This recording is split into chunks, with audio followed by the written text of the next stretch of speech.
31. What is the major product of the reaction shown below? So here we have the alkoxymercuration demercuration reaction. This reaction doesn't have, for the most part, carbocation rearrangements, but it does proceed with Markovnikov regiochemistry. Now, if this was water instead of ethanol, we would get an OH on the secondary carbon.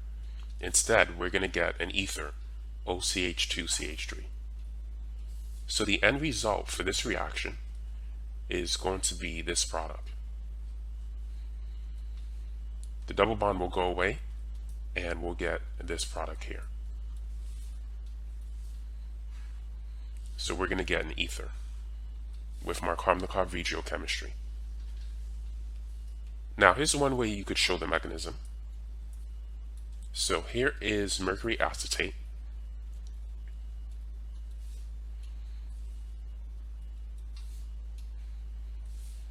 The double bond is going to attack the mercury and kick out one of the acetate groups.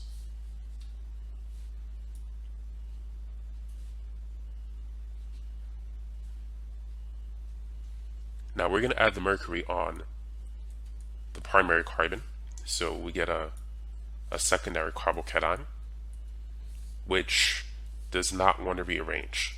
The reason being is we can draw a resonance structure where this lone pair could connect with the carbocation, giving us a more stable mercurinium intermediate. So this is the mercurinium ion.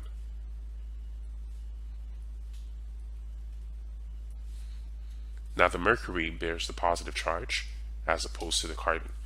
And so that's why we don't really see much carbocation rearrangement with this reaction. More than 90% of the yield will be this product. Not to say that it can't rearrange. Any rearranged product will be a minor product. It won't be the major product.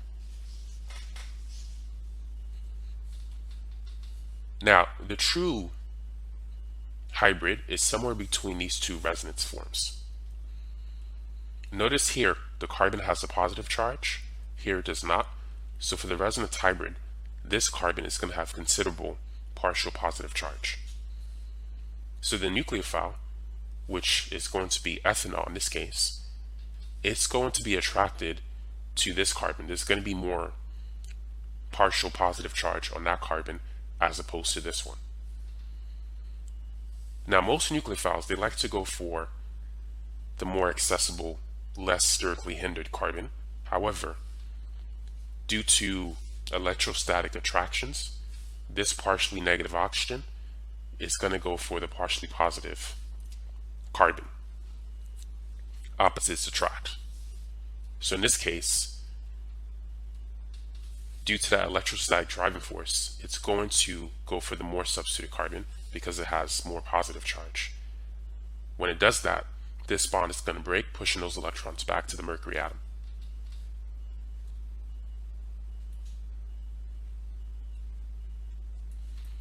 So we're going to have an oxygen with a hydrogen and an ethyl group. And over here we have HgOAC. Now the oxygen has a positive charge. So we need to do an acid-base proton transfer reaction. Keep in mind, one of the acetate ions was kicked out, and so we still have that. So that's going to act as a base. So that's our acetate ion, OAC minus. And this is going to abstract the proton.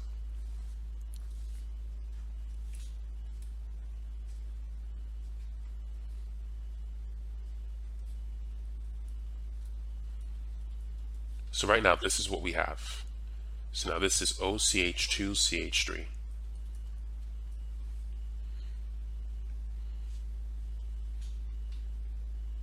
Now, to get to this product here, we need to move to the second step, sodium borohydride.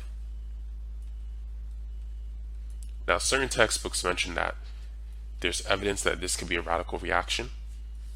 So we're not really going to go over the mechanism for the second part.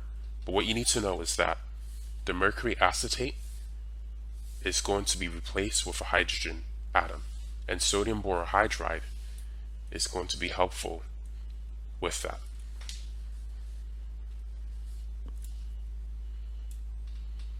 So that's the end result for this reaction. We're going to add an ether on the secondary carbon, and on the primary carbon we get a hydrogen. Now this is for those of you who might be interested in joining my YouTube membership program. If you type in Organic Chemistry Tutor in the YouTube search box and click here, it's going to take you to my channel. Now if you scroll down, you could find my organic chemistry video playlist. And in this playlist, you could see all the videos that I have available to those of my membership program. So for instance, if you look at this video, this is a basic introduction into organic chemistry. It's about 42 minutes long, but the full version is an hour and 42 minutes long. And that's accessible if you decide to join my membership program.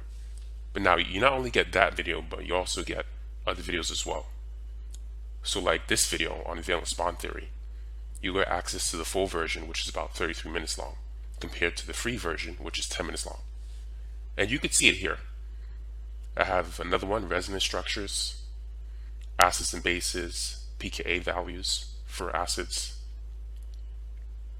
IUPAC nomenclature, Newman projections, chair conformations with ring flips. Now this video is my Organic Chemistry Exam 1 review. It's a quick review of the things that you'll typically be tested on in the first semester exam of organic chemistry. The free version is about 42 minutes long, the full version is 2 hours long.